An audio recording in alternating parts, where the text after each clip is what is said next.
Boa noite. 17 de outubro de 99. Dia de estreia na TV Educativa.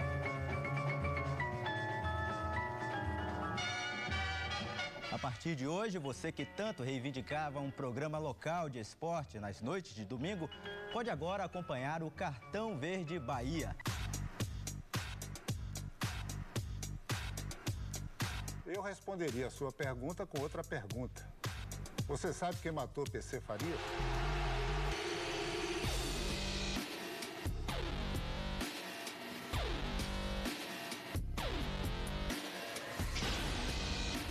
Você, claro, é peça-chave do nosso esquema tático, participa ativamente do nosso programa.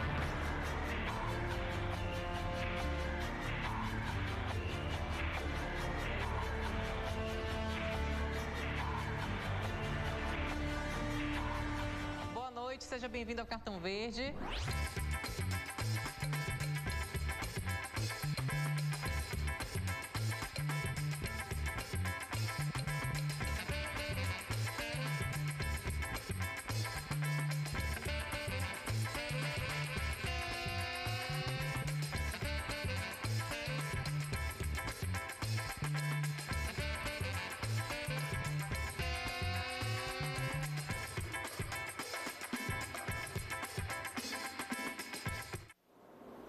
Olá, boa noite, seja bem-vindo ao primeiro Cartão Verde do ano. Em 2019, o Cartão Verde completa 20 anos no ar. São 2 décadas trazendo informação e opinião com credibilidade e isenção, como sempre foram as marcas do esporte na TVE. O Cartão Verde, ao longo desses 20 anos, fez parte da vida de centenas de atletas de diversas modalidades que escreveram suas histórias no esporte brasileiro e mundial. E é com toda essa energia que começamos 2019 com o mesmo objetivo, que é o de estar lado a lado com o esporte na Bahia. Bom, e nesse primeiro Cartão Verde de 2019 temos 2 convidados especiais. Um está atrasado, que é treinador, que teve aí uma das melhores campanhas da história do Bahia na Copa do Brasil, na Copa Sul-Americana e Campeonato Brasileiro, com contrato renovado até o fim do ano. Agora vai tentar os primeiros títulos aí pelo tricolor. Inderson Moreira vai chegar daqui a pouquinho, que é a cadeira vazia que tem aqui no Cartão Verde, aqui enquanto a gente aguarda a chegada dele. Nosso outro convidado começou a trajetória no Vitória como terceiro goleiro, mas aos poucos foi conquistando o espaço na Toca do Leão. Mesmo com o rebaixamento do Vitória, terminou o ano como uma das esperanças de dias melhores no Barradão em 2019. João Gabriel, boa noite para você. Seja muito bem-vindo ao Cartão Verde, um Cartão Verde tão especial, né? O primeiro do ano e no ano marcado pelos 20 anos aí do programa. Boa noite. Boa noite a todos, né? Primeiro, agradecer o convite num programa tão especial. Espero que a gente possa bater um papo legal aí. Isso aí. E olha só, meu boa noite agora super especial a Elton Serra, porque se eu falei lá no início sobre credibilidade de opinião, isenção, eu tô aqui ao lado do meu companheiro, meu parceiro dos domingos, que é o Elton. Elton, boa noite e te agradecer por começar o ano e dividir aí essa bancada com você. Verdade, boa noite para você. Boa noite a quem está nos assistindo, boa noite a João Gabriel, nosso convidado. É um prazer imenso, né, fazer parte de um programa que tem uma história de 20 anos, né? O curioso é que quando eu vim pela primeira vez, o programa fez 10 anos, que foi em 99. Então, de lá para cá, são 10 anos participando do programa, 1 ano e meio, praticamente todos os domingos ao seu lado, né, nesse período. E muito feliz de ter um programa tão tradicional, né, um programa tão assistido, tão falado pela cidade, né, há muito tempo. E a gente tem um ano inteiro aí, mais um ano, para a gente trazer, quem sabe, boas notícias para o esporte baiano, não só para o futebol da Bahia, que é o que muita gente que chega no final do domingo, né, já no fim de semana, quer sentar, assistir, ver as notícias, ver informação, ver opinião, ver convidados falando sobre seus trabalhos. Então, acho que a gente vai ter um ano de 2019 também ainda de muitas notícias e esperamos que muitas notícias boas. Isso aí, olha só. A gente estava de recesso, né, nesses 2 últimos domingos aí de tanto o período de Natal quanto de Ano Novo. Eu estava de férias e a gente viu ali aquele clipe de abertura que requer o quê? Pesquisa, e na memória da TV. E o programa Cartão Verde, nesses 20 anos, também foi feito pelo pessoal que está aqui nas câmeras, o pessoal que está lá no suíte, o pessoal que trabalha no SEDOC, o pessoal da externa, cinegrafista, todo o pessoal de operações, todo o pessoal da técnica. Então, esse momento é um momento também para ser comemorado por quem está nos bastidores aqui da TVE e que trabalha no coletivo para ter esse resultado final. Então, assim, parabéns a todos por esse ano festivo de 2019, 20 anos de Cartão Verde. Eu agradeço aí essa parceria, essa companhia para vocês que estão aqui com a gente todos os domingos, ou para quem está num domingo ou outro, no outro está lá lá no Barradão, no outro está lá na Arena Fonte Nova, mas quando pode, tá ligado com a gente. Agora deixa eu dar meu boa noite ao Enderson Moreira, que já chegou por aqui no estúdio. Enderson, boa noite para você, seja muito bem-vindo ao Cartão Verde. Estava explicando aqui que o Cartão Verde faz 20 anos e nesse primeiro programa do ano a gente tem aqui essa super mesa para começar a falar aí da temporada de 2019. Boa noite para você. Boa noite. Antes de mais nada, dar os parabéns a todos vocês, né? Não é fácil, né? Ficar 20 anos assim no ar e com sucesso, com essa audiência. Então a gente, acima de tudo, quer parabenizar a todos.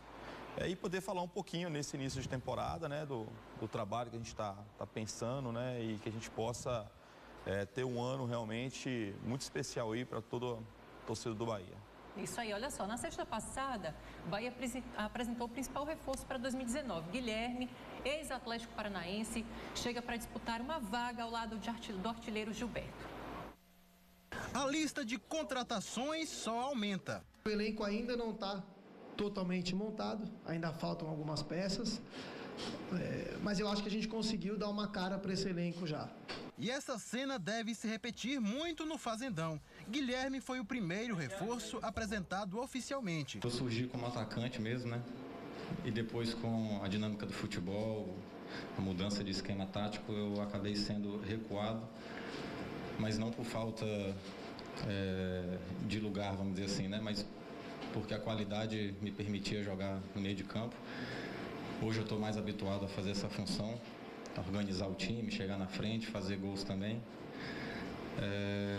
Na última temporada eu tive momentos também jogando pelo lado do campo, com o Fernando Diniz. O jogador não teve uma grande temporada no ano passado. Uma lesão atrapalhou o rendimento. Eu cheguei em abril de 2017 no Atlético e em seguida eu tive uma fratura na vértebra, né? Que foi um acidente em um jogo, uma joelhada que eu tomei. Fiquei 40 dias afastado e agora no finalzinho do ano eu fraturei o dedo do pé. Guilherme chega para disputar posição em ataque recheado de opções. Eu não me vejo com essa soberania, sozinho, né, nessa disputa. O que vai indicar isso é os treinamentos. Os atletas estão aí focados, todos terão oportunidade. E procurar fazer a minha parte bem feita e consolidar, de fato, essa situação. Só que a concorrência pode diminuir. Edgar Júnior não se apresentou e deve jogar no futebol japonês.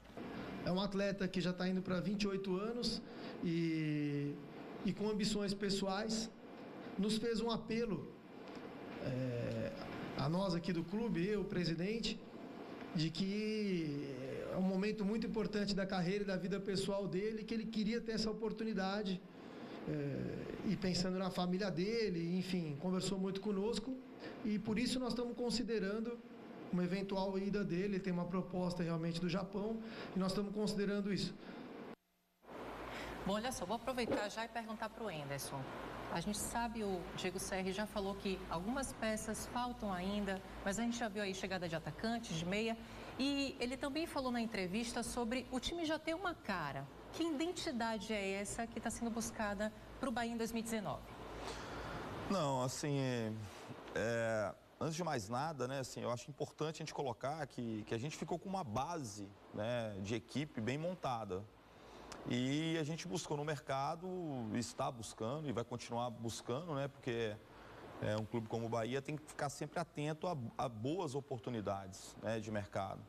Então a gente tem buscado atletas com características um pouco diferentes daqueles que a gente já tem, para que a gente possa ter maiores possibilidades na montagem da equipe, né? O que a gente quer é que uma equipe competitiva, uma equipe que possa ter bons resultados, não somente dentro de casa, mas fora também, que tenha uma postura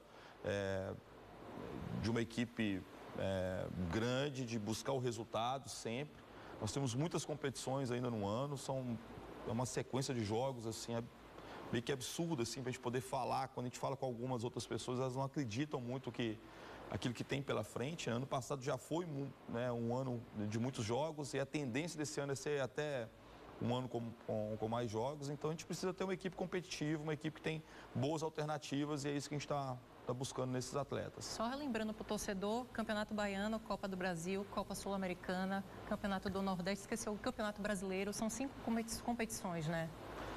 Eu acho que deve ser a única equipe, né, assim, entre Série A, B, C e D, que tem esse número de competições, né? A equipe do Bahia está aí participando de 5 competições e a gente sabe que é muito complicado porque a gente tem esse achatamento do calendário em função da Copa América, então torna-se tudo muito mais complicado, né? Assim, de termos tempo para poder, primeiro, fazer uma boa pré-temporada, que é sempre muito importante, e depois de ter espaço entre um jogo e outro para poder manter essa preparação. Então, a gente está tentando fazer alguma mágica aí para a gente poder ter uma equipe bem preparada já nesse começo. É importante lembrar que o Bahia, se fizer a mesma campanha que fez em 2018, vai fazer aí pode fazer 6 ou 8 jogos a mais do que ano passado, porque entra na primeira fase da Copa do Brasil. O Bahia, ano passado, entrou nas oitavas de final, por ter sido campeão do Nordeste no ano anterior, então não tem essa possibilidade em 2019, já entra na primeira fase, então já começa a disputar a Copa do Brasil no primeiro semestre. Então, vai ter um calendário realmente parecido com o do ano passado e se repetir, chegar longe na Copa do Brasil, chegar longe na Sul-Americana, final de Copa do Nordeste, como chegou ano passado, o Campeonato Estadual também vai ter ainda jogos a mais com esse calendário, de novo, parecido com o ano passado, com um intervalo ali da Copa América que vai dar essa achatada, né, no trabalho dos clubes da Série A. E aquela pergunta, Anderson, vai ser recorrente nas coletivas. E aí, rodízio? Vai fazer rodízio? Não vai fazer rodízio? Qual é que vai ser a estratégia adotada para essa temporada tão desgastante? Não, assim, é difícil a gente poder falar um pouquinho, né, sobre uma coisa que tem acontecido nos últimos anos, assim. Antigamente a gente tinha equipes titulares e essas equipes se mantinham praticamente durante toda a temporada. Isso na década de 80, 90, a gente via muito isso, né? Só que o futebol modificou muito, né? O futebol está muito mais intenso, muito mais rápido. As distâncias percorridas praticamente são as mesmas, mas a intensidade dessas distâncias são muito maiores. Até o trabalho dos goleiros também é um trabalho muito maior, a intensidade é muito maior, a participação do goleiro na construção ofensiva aumentou muito. Então, assim, é humanamente impossível que a gente possa manter uma mesma equipe durante todos os jogos, uma sequência enorme de jogos. Então, a gente sempre visualiza que a cada 3, 4 jogos seguidos, isso a gente fala em jogos seguidos, jogando quarta e domingo, a gente tem que fazer algumas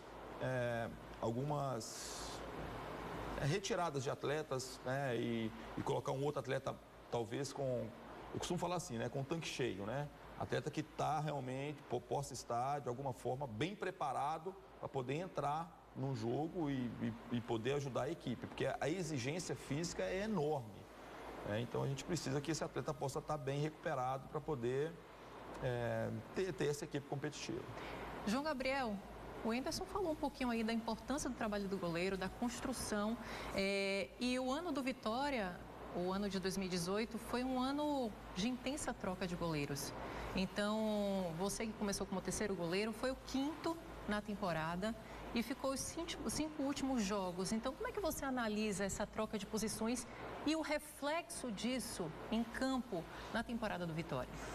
Então, a posição de goleiro é uma posição que não tem tanta rotatividade quanto todas as outras, né? E quando a equipe passa por um momento ruim, né, geralmente o setor defensivo ele fica mais evidenciado, né, do que o setor ofensivo, né? E isso acaba expondo mais os zagueiros, os laterais, o goleiro, né, e ocorrem as mudanças, né? Diante dessa situação, né, eu, logicamente, buscando o meu espaço, respeitei a todos, né? Acredito que todo mundo teve as suas oportunidades, então me preparei para tal e quando tive a minha, procurei agarrá-la da melhor forma possível, né? O professor Anderson, ele citou algumas coisas bem interessantes. Hoje o goleiro, ele faz parte do sistema ofensivo da equipe, né? O defensivo se inicia com o centroavante e o ofensivo se inicia na gente, nas construções das jogadas. É tanto que hoje a gente joga com GPS, a gente tem um desgaste muito grande, né, durante todas as partidas, não só. Antigamente era mais psicológico, a gente não era tão exigido. Hoje é físico, técnico e psicológico. Então a gente tem que estar preparado, né, diante de uma sequência absurda que é o calendário brasileiro. Então é importante que se tenha um elenco, né, que todos estejam aptos para quando houver as necessidades, as oportunidades, a gente poder ter essa rotatividade e manter os padrões de jogos. Tem um perfil também na mudança do goleiro em saber jogar bem com os pés, a saída ali justamente do goleiro e passando o passe, tudo isso tem sido também uma cobrança agora nessa posição, né? Justamente, se mudou muito, né, os conceitos do goleiro. O goleiro moderno, a gente vê o Neuer, os goleiros mais no mercado europeu, né, o próprio Alisson, né, do Liverpool, o Ederson do Manchester City, são goleiros que têm uma qualidade realmente muito grande com os pés, né, que fazem parte da construção. E aqui no Vitória, né, a base, os preparadores de goleiro já visam isso e desde a base a gente tem essas iniciativas, os estímulos, né, para justamente quando a gente for acionado durante as partidas, a gente poder ter um pouco de desenvolver, né, jogamos como líbero. Hoje as formações iniciam 1-4-1, 4-1. Hoje a gente faz parte da formação. Então a gente teve que evoluir, né, por conta das circunstâncias.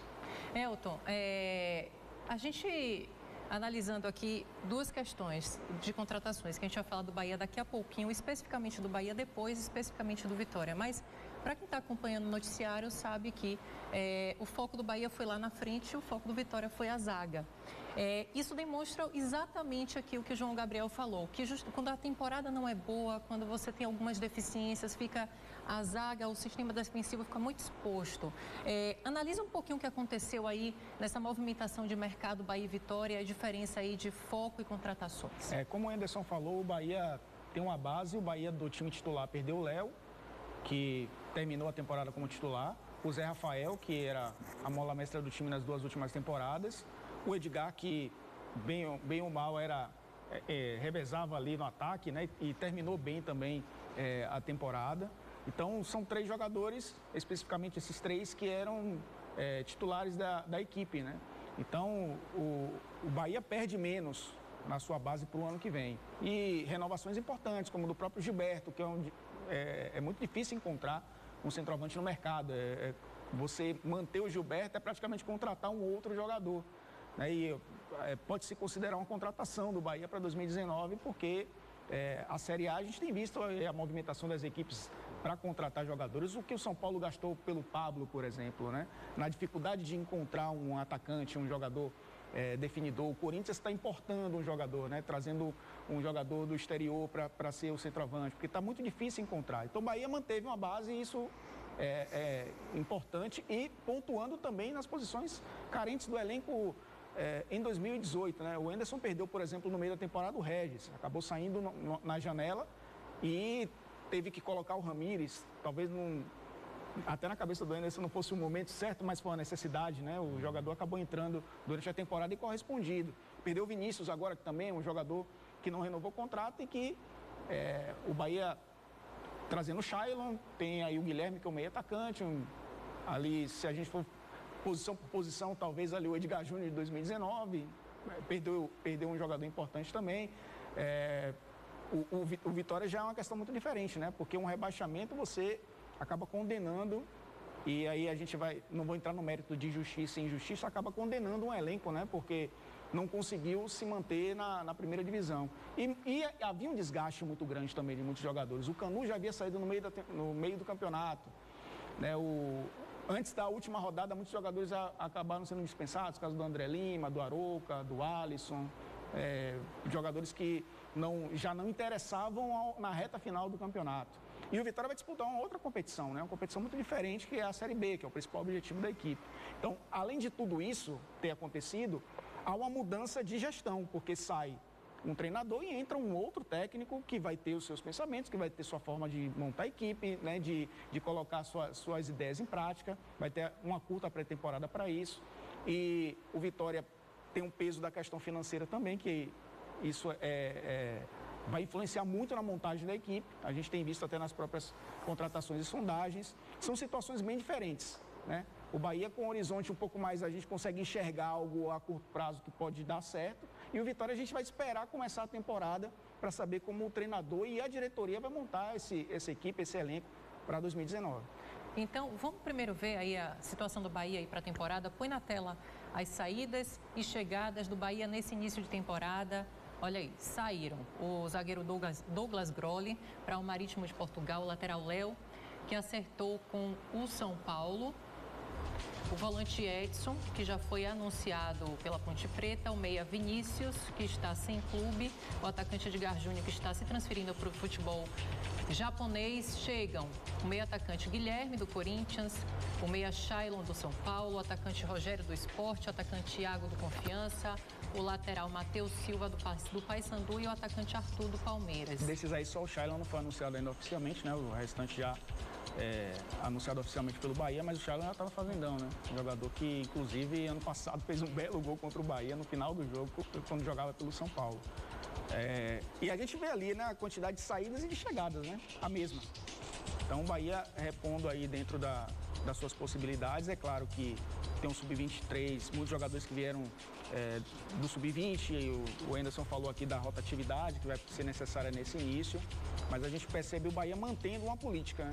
A gente vê o Guilherme sendo o jogador de maior destaque, né, pelo currículo, mas os outros jogadores competitivos, o próprio Rogério, que a gente já teve a oportunidade de ver aqui no futebol baiano, mas jogadores dentro do padrão que o Bahia tem adotado nas últimas temporadas, né, de jogadores jovens, mas jogadores de um nível competitivo alto, né, de experiência Série A, alguns, a maioria, e algumas apostas também que chegam ali para somar num elenco que vai ser muito necessário com 5 competições. É o seguinte, a gente vai para um rápido intervalo. Na volta a gente continua com esse papo. Mostra aqui o estúdio da gente, com Anderson Moreira, técnico do Bahia, com João Gabriel, goleiro do Vitória, com Elton Serra, nosso comentarista, e comigo. A gente volta já.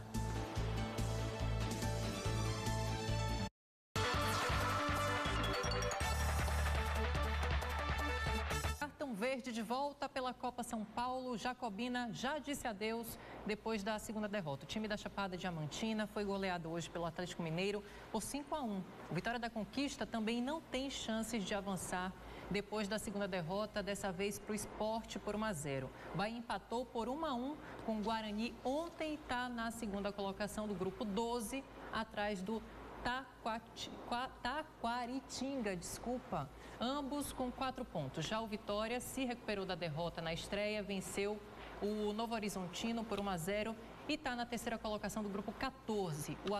O Atlântico, que surpreendeu na estreia vencendo o América Mineiro, perdeu para o São Carlos por 2-1, mas manteve a segunda colocação do grupo 10. Bom, vamos falar da Copinha então. Era disso que vocês estavam falando no intervalo, na Copa São Paulo? A gente está falando do calendário. Do calendário que a gente estava aqui no intervalo, estou vendo uma resenha aqui falando sobre a preparação, de assimilar a metodologia. Eu pensei que vocês estavam falando da Copa São Paulo. Mas, enfim, vamos falar um pouquinho da Copa São Paulo aqui. Elton Serra, alguns resultados previsíveis, outros não, né? Essa Copa São Paulo, às vezes a gente olha muito para a camisa.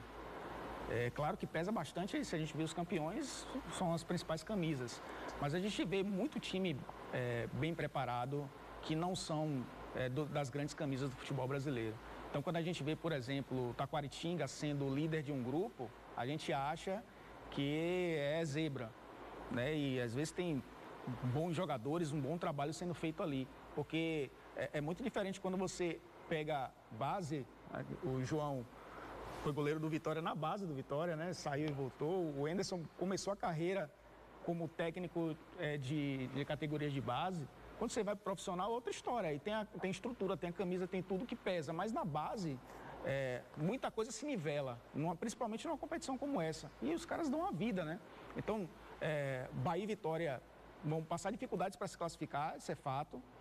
Mas a gente percebe que a cada ano, quando chega esse mês de janeiro, todo mundo olha para a Copa São Paulo e se assusta muitas vezes em ver equipes pequenas aparecerem. Há 2 anos teve uma equipe do interior de São Paulo que foi a final, né?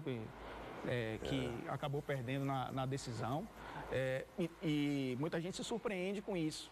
Mas é uma competição de você observar muito mais talentos individuais do que o coletivo, enfim. Porque normalmente são equipes que montam e são desmontadas um mês depois, né? Não tem uma sequência.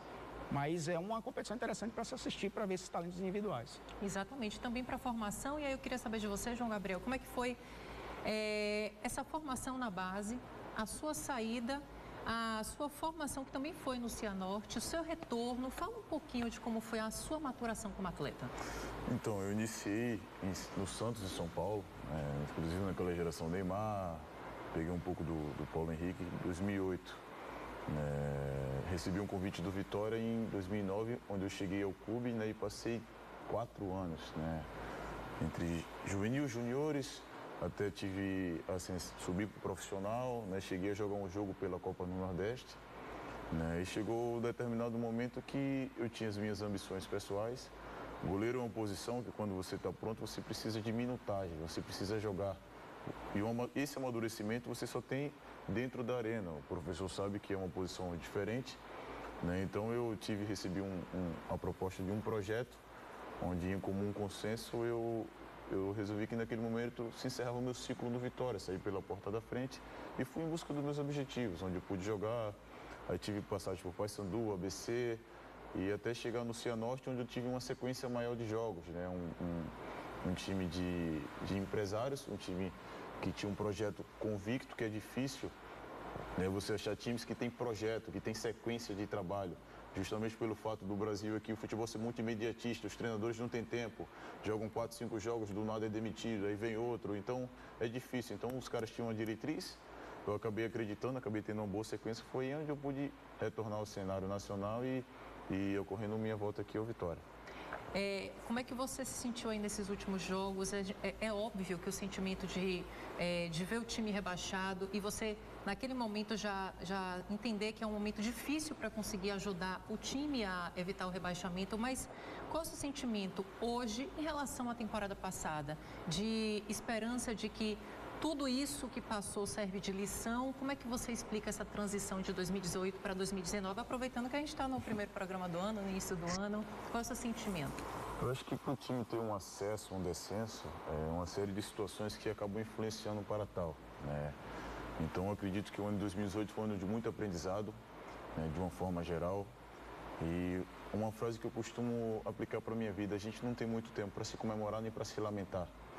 2009 se iniciou de uma nova maneira, um novo momento que o Vitória está passando, logicamente por conta do desfecho, uma reformulação, tanto no aspecto financeiro quanto na montagem do elenco, mas tanto a direção quanto o Marcelo, né, quanto os atletas que estão chegando, estão encarando isso da melhor forma possível. Está todo mundo muito otimista, está todo mundo muito empenhado para que esse ano, de fato, seja um ano de vitórias, a gente possa ter mais consistência, possa ter mais resultados positivos. Eu tenho certeza que vai ser um grande ano, está todo mundo encarando da melhor forma possível. Anderson, a gente está falando de base e a gente sabe que 2018 para o Bahia foi um ano de gratas surpresas, como o Ramires, por exemplo, o torcedor que caiu nas graças do torcedor. Como é que tem sido esse trabalho com a base? Como é que vai ser esse trabalho em 2019? Se vai mudar alguma coisa, seja de diálogo, seja de olhar, ou se vai permanecer, vai ser um trabalho de continuidade?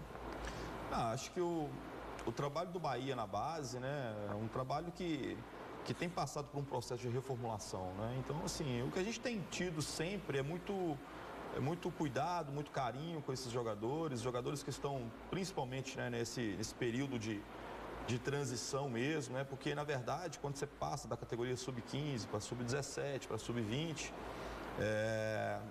você vai passando de uma maneira natural, assim. Acontece um funil, mas não é tão estreito quando acontece no time principal.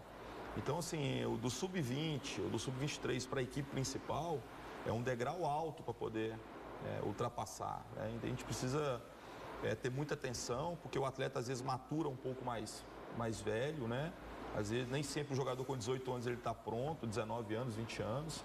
Então, você demanda um pouquinho mais de tempo. Então, a gente tem tido, principalmente, muito carinho, muita atenção e paciência para poder verificar esses atletas que estão realmente amadurecendo com perspectiva de poder fazer parte, né, do time principal.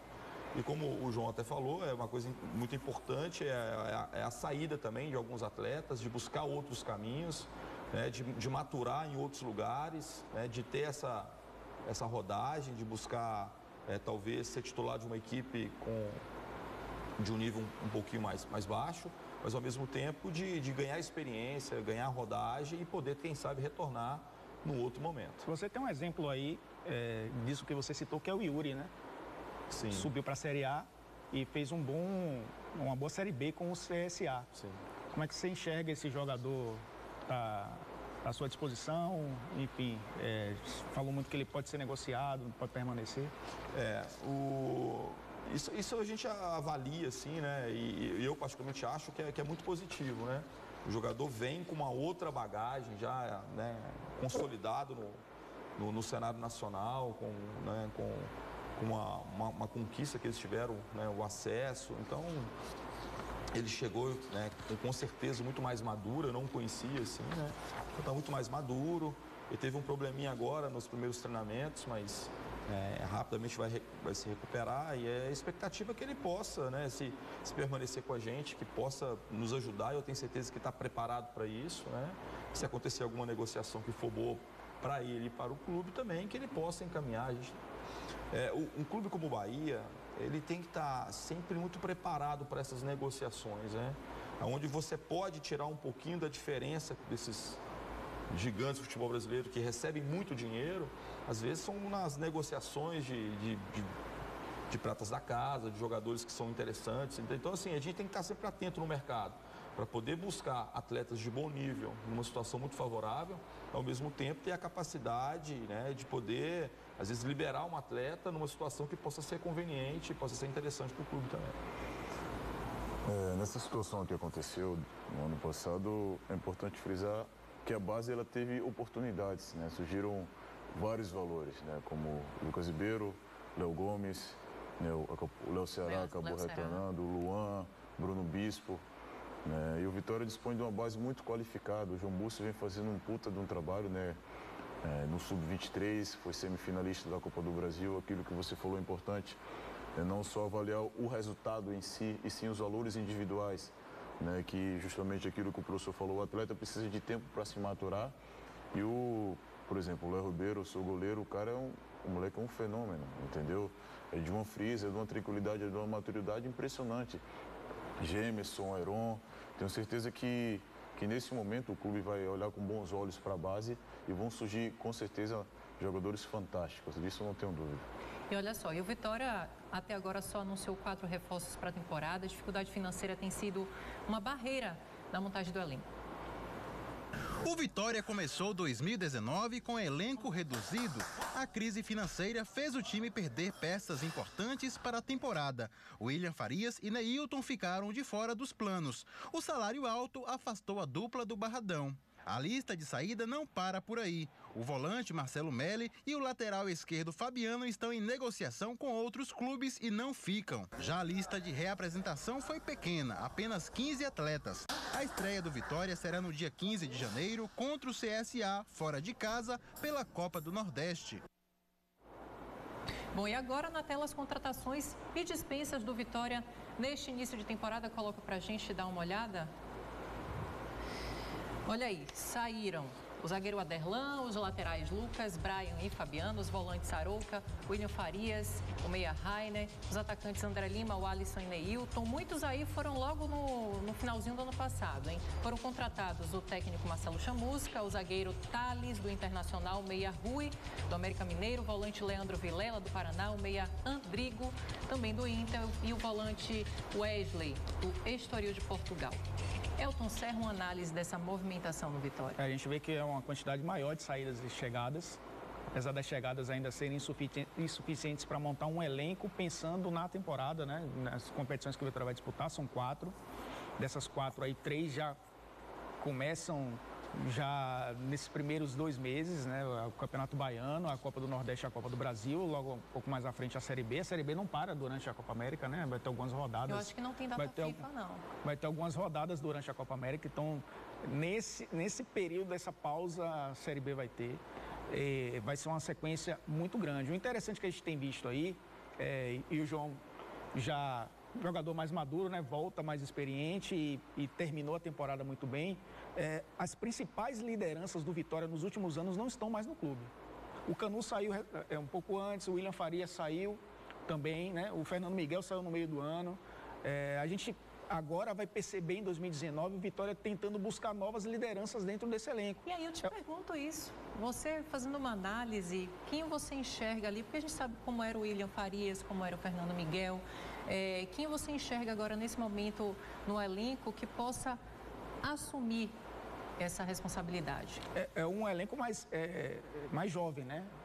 Rejuvenescido.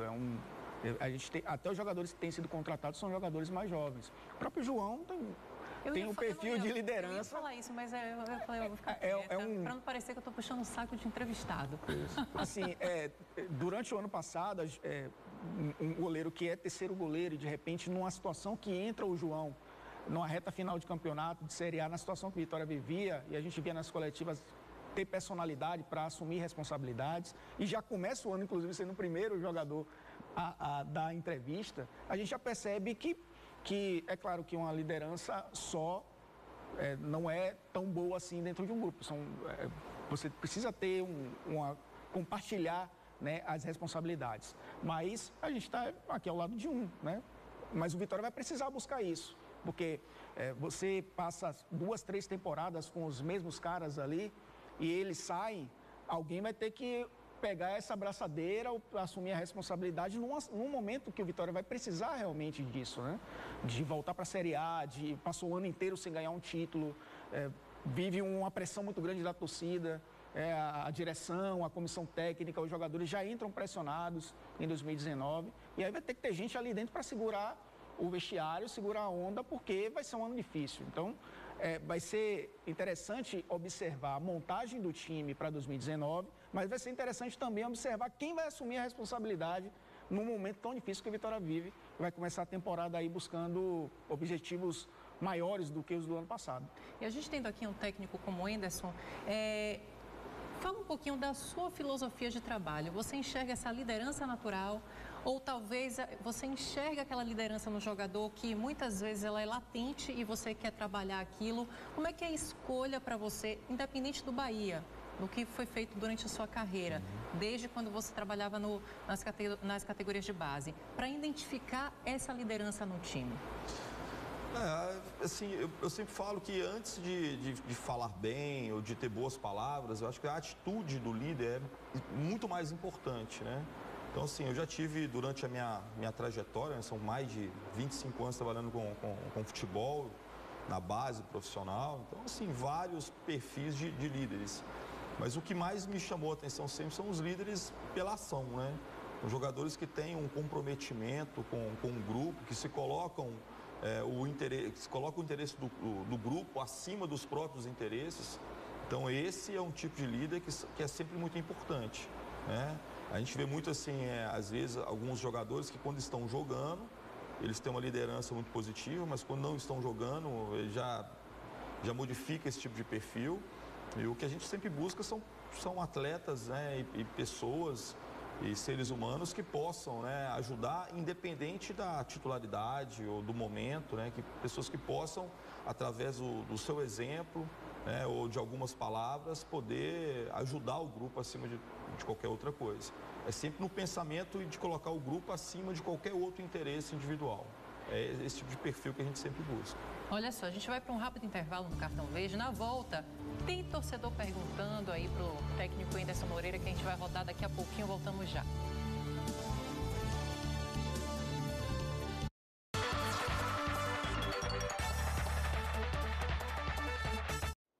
Cartão Verde de volta é o seguinte, pessoal. Nossa equipe foi às ruas para saber o que o torcedor pensa sobre 2019 do Bahia.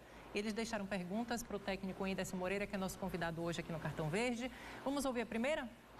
Eu queria saber qual é a escalação que ele vai ter para esse ano, se tem algum jogador específico para da intuição dele que ele acha que vai atuar melhor no time esse ano. Ó, pra aí, Anderson, já querem saber a escalação já. Todo mundo quer saber, eu também quero. A gente está no processo ainda de formatação, né, de algumas peças. Eu sempre falo assim, a equipe de futebol precisa de encaixes. Nem sempre os melhores tecnicamente, eles se entrosam, né, ou se encaixam bem. Às vezes você tem que ter um jogador com um pouquinho mais de poder de marcação, com um jogador que sai um pouquinho mais. Então, essa engrenagem é uma coisa que a gente também vai visualizando no decorrer da temporada, né? Então, espero que daqui a pouco eles gostem um pouco da equipe, né? E, acima de tudo, o trabalho todo que é feito é para o nosso torcedor. Que eles possam ter orgulho daquilo que é desenvolvido, que é feito. E espero que eles possam ficar satisfeitos aí com as nossas atuações. Você não tem escalação, mas modelo de jogo certamente sim, né? Sim. Você chegou no meio da temporada no passado, então vai começar uma nova temporada, vai ter a possibilidade de repente, aplicar alguns conceitos que você teve que deixar na gaveta porque não tinha tempo de treinar.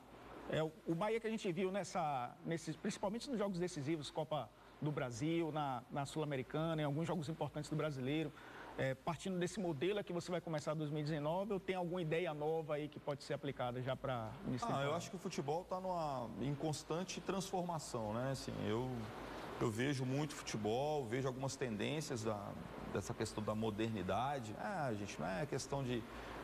o futebol é simples, não. Eu tento traduzir tudo de uma maneira muito simples para o atleta.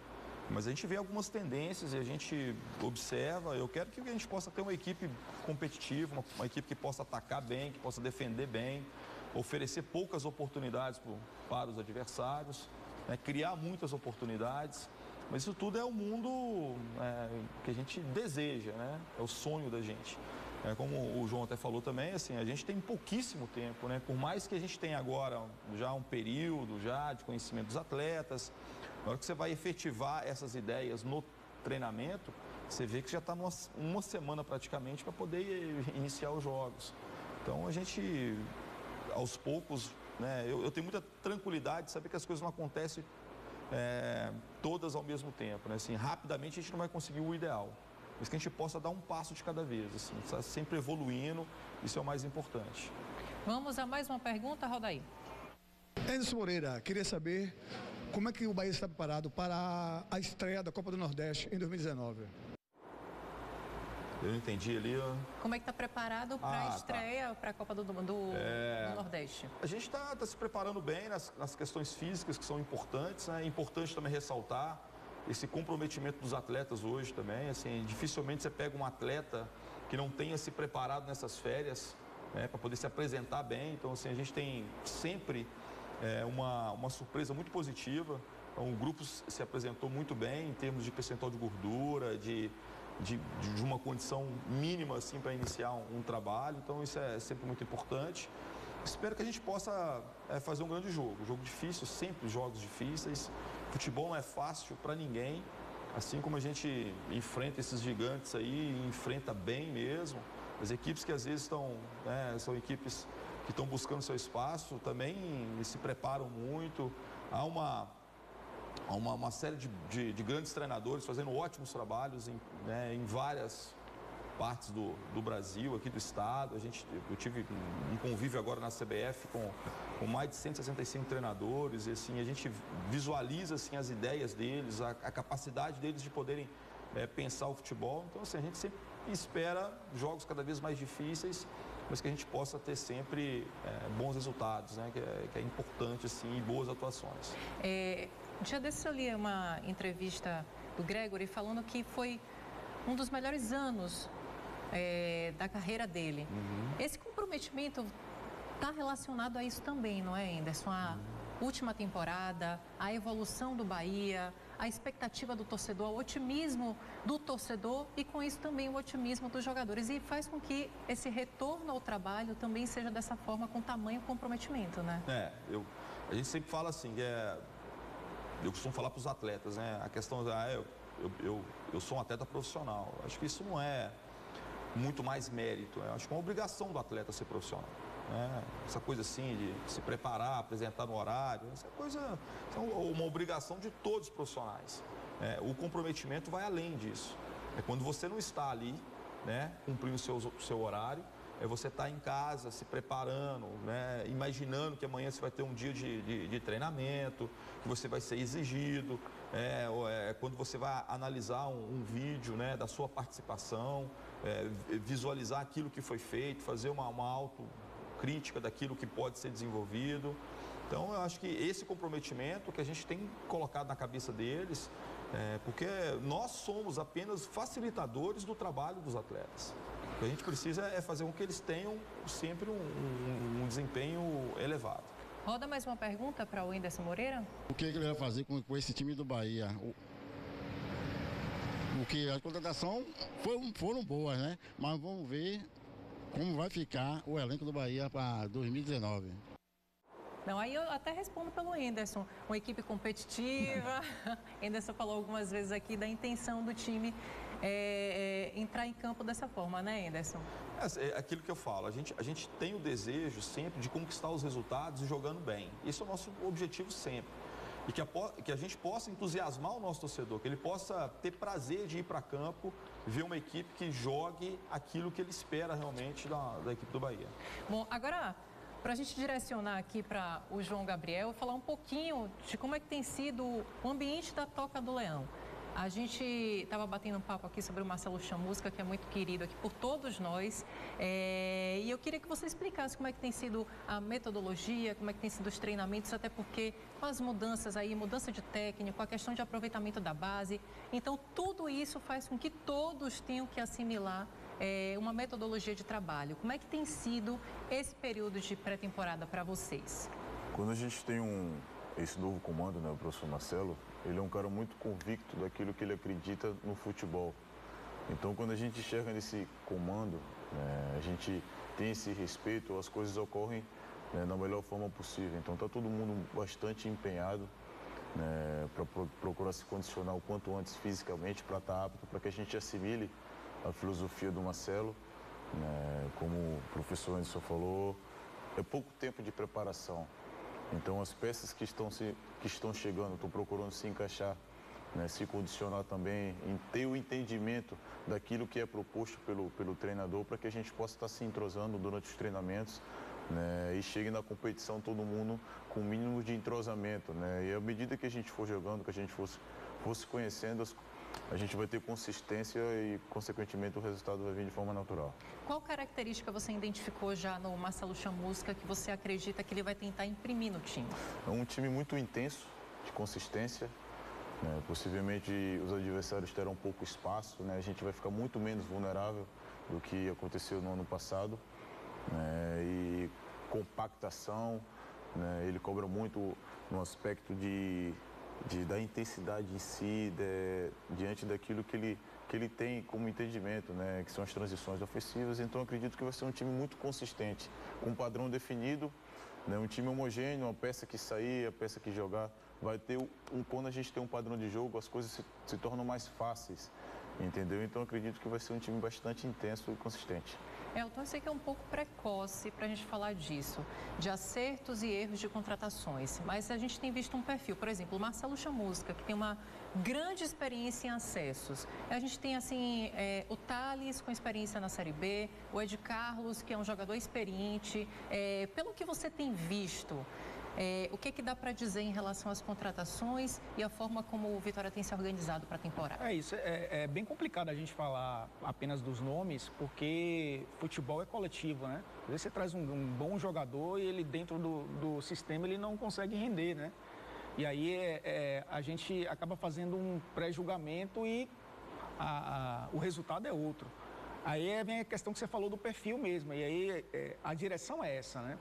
O Vitória traz um técnico que, para mim, se encaixa um pouco com o DNA que o Vitória tinha, que foi perdido ao longo do tempo. Se a gente for pensar que em 2017, há 2 anos, o Vitória vinha de um 2016 com o Marinho sendo destaque, e aí o Vitória começa o ano trazendo jogadores como o Dátulo, o Cleiton Xavier e o Piscolite, e dando ao Argel a possibilidade de ele encaixar esses 3 caras num time características parecidas, salários altíssimos, rendimentos insatisfatórios em anos anteriores. O Vitória perdeu a sua característica de ser aquele time veloz, rápido, jovem, vertical, né? Era uma equipe em casa muito forte, abafava a saída de bola do adversário, chegava no Barradão, ninguém conseguia jogar. E aí o Vitória acho que perdeu um pouco esse DNA e o rebaixamento foi consequência disso, né? Não foi de 2018, veio de tempos atrás. E traz o Marcelo, que tem esse conhecimento do Estado, já trabalhou no Vitória, então conhece muito bem o DNA do clube, tem a possibilidade aí de montar uma equipe mais jovem também para poder disputar uma competição que é diferente, como a Série B. Então, partindo do princípio que você traz um técnico que vai, em tese, resgatar esse DNA do Vitória, já é um bom caminho. Agora, com relação aos jogadores que chegam, aí a bola tem que rolar primeiro para a gente entender até como o jogador assimila o trabalho do técnico, como o técnico enxerga aquele jogador dentro de campo. De repente, num time ele jogava de uma forma e no sistema ele se encaixa de uma outra forma, de uma outra maneira. E aí a gente começa a entender. Eu cito até o exemplo do próprio Edgar Júnior, que quando estava jogando, se eu não estou enganado, no Atlético Paranaense, ele jogava como referência. Ele terminou como referência. E quando ele veio para o Bahia, a gente dizia, não, o Bahia trouxe um jogador de referência para ser ali o substituto do Chiesa e tal. E ele começou a jogar pela beirada. E o Hernani entrou como referência e ele de beirada. Então a gente passou a analisar o Edgar Júnior de uma outra forma. Então é muito precoce às vezes a gente analisar o jogador e quando ele entra em campo, aí vai da cabeça do treinador, do próprio desempenho do jogador, para a gente entender dentro do contexto coletivo como ele vai se comportar. Mas a ideia é essa, a ideia é resgatar esse DNA que o Vitória perdeu aí nos últimos 2, 3 anos. A gente está na reta final do programa, faltam alguns minutos para terminar o programa, então vou aproveitar já para aquelas considerações finais, João Gabriel aí. Para fechar a participação falando um pouquinho do como é que está o sentimento do clube, de otimismo, o ambiente do clube, deixa uma mensagem para o torcedor. A gente está começando aí o ano de 2019, o torcedor está ansioso, a gente viu ali o torcedor tricolor. E aí, como é que você vai entrar em campo? Já fica naquela ansiedade, na expectativa aí de início de temporada. Então deixa uma mensagem para o torcedor rubro-negro. Vai ser um ano de muita superação. Deixar bem claro para o torcedor rubro-negro que a gente vai procurar conquistar todos os objetivos traçados diante das circunstâncias, diante do desfecho do ano que passou. Então, nesse novo ciclo, a gente vai procurar dar o nosso máximo, com responsabilidade, com respeito à instituição, trazer o torcedor de volta ao estádio com os resultados positivos. Então, que seja um ano de bênçãos e de vitórias. Isso aí. Anderson, você que já declarou o carinho que tem pela torcida do Bahia, fala um pouquinho aí da sua expectativa para esse ano, deixa uma mensagem para o torcedor do Bahia. A expectativa é que a gente possa fazer um ano ainda melhor. Acho que ano passado a gente teve atuações muito boas, mas os resultados às vezes escapou, assim. Que a gente possa, de alguma forma, a torcida do Bahia é uma torcida maravilhosa, que ajuda muito a equipe, entendeu? E a gente quer proporcionar para esse torcedor, são muitas alegrias, momentos especiais, momentos marcantes. Espero que a gente possa, nessa temporada, entrar para a história do clube, assim, de uma maneira muito positiva. Elton, ano de muito trabalho, porque a gente tem aí Série A e Série B para cobrir, então fala um pouquinho da sua expectativa aí diante do que você tem visto e aproveitando aí o que aconteceu em 2018, que a gente teve como lição também. A gente tem o exemplo dos últimos anos da dupla Bavi começar, principalmente o Bahia, né? O Vitória, acho que esse ano entra de cabeça nesse projeto de fazer essa rotatividade do elenco no início de temporada, o João Bussi assumindo o Sub-23, o Claudinho na sexta-feira o Diego Serra explicou, né? O Anderson vai ficar com o considerado time A e o Claudinho com o time B, até para dar essa possibilidade dos jogadores respirarem um pouco nesse início de temporada. Mas eu acho que é um momento de muita paciência, porque a gente não vai enxergar ainda, né, o que serão Bahia e Vitória na temporada. Nesse primeiro momento aí vai ser de realmente os jogadores se adaptarem à temporada e aí a gente vai começar a ver lá, talvez 4, 5 semanas, porque esse início é o momento da paciência. A paciência dos atletas, paciência da comissão técnica, paciência da torcida, porque o resultado pode não vir, o torcedor não pode tirar conclusões precipitadas. Nossa paciência em querer julgar ou avaliar, de repente, o desempenho ou o trabalho de um treinador, o desempenho de um atleta nesse início de temporada é complicado. As referências técnicas não são as melhores, do estadual principalmente, então não dá para você ter referências técnicas. Os embates são, às vezes, desleais até no sentido de preparação, os clubes do interior com os clubes da capital, os terrenos também, né, a atmosfera. Mas a gente espera que seja um ano positivo para os dois. O Bahia vive um caminho de evolução muito interessante. Eu acho que terminou o ano dando... O Bahia, é engraçado, o Bahia conquistou o estadual apenas, mas o torcedor terminou o ano aplaudindo o time do Bahia, né? Entendendo que é um processo contínuo e que 2019 seja dessa forma. E a torcida do Vitória espera, claro, né, que o time volte a conquistar títulos. O Vitória tem a possibilidade no estadual e na Copa do Nordeste também. E a Série B, claro, né, terminar o ano entre os 4, quem sabe com título também, né, um título nacional, terminar o ano e em 2020 tenhamos menos trabalho, né? Porque Série A e Série B vai ser embolado. Os dois times na Série A é muito melhor para todo mundo e é isso que a gente espera, que termine o ano de uma maneira positiva para todos. Isso aí. Pessoal, o Cartão Verde vai ficando por aqui. Deixa eu me despedir dos convidados de hoje, meus convidados especiais. Anderson, muito obrigada por participar aí nesse primeiro Cartão Verde do ano. Uma boa noite para você, boa sorte, sucesso, prosperidade. Muito obrigado. Acima de tudo, dar os parabéns para vocês, né? Por essa data tão importante aí. Né? E que a gente possa ter outras oportunidades de poder vir aqui e participar, falando de coisas boas, principalmente aí do Bahia. João Gabriel, prosperidade de sua vida também, todo sucesso para você, um ano de muito trabalho, de sequência, de tudo que você desejar, tá bom? Obrigada aí por ter vindo no programa hoje. Obrigado, eu que agradeço o convite, afinal 20 anos não são 20 dias, né? Então que a gente possa ter outras oportunidades, que seja um ano de bênçãos e próspero para todos nós. Amém. Elton, e a gente se vê durante a semana. É minha primeira vez na tela em 2019, é nossa, né? Primeira vez em 2019. Vão ver muita gente aí esse ano inteiro. Um abraço a todos e até a semana. É isso aí, pessoal. Só relembrando aí para quem não pegou o iniciozinho do programa, a gente começa o ano de 2019 de comemorações, porque esse ano o Cartão Verde faz 20 anos aí que está no ar. Credibilidade, informação, conteúdo, todos os esportes aqui nessa casa e a gente acolhe com o mesmo carinho, tá bom? Então, vamos que vamos aí, que está começando 2019. A gente se vê amanhã no TV Esporte, meio-dia ao vivo. E no próximo domingo tem Cartão Verde, relembrando que é às 7 da noite, porque é horário de verão, tá bom? Então, até amanhã, pessoal. Um bom finzinho de domingo para você e até lá. Boa noite. 17 de outubro de 99. Dia de estreia na TV Educativa.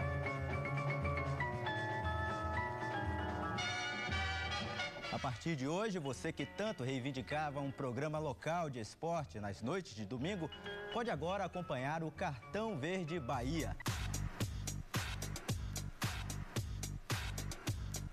Eu responderia a sua pergunta com outra pergunta. Você sabe quem matou PC Farias?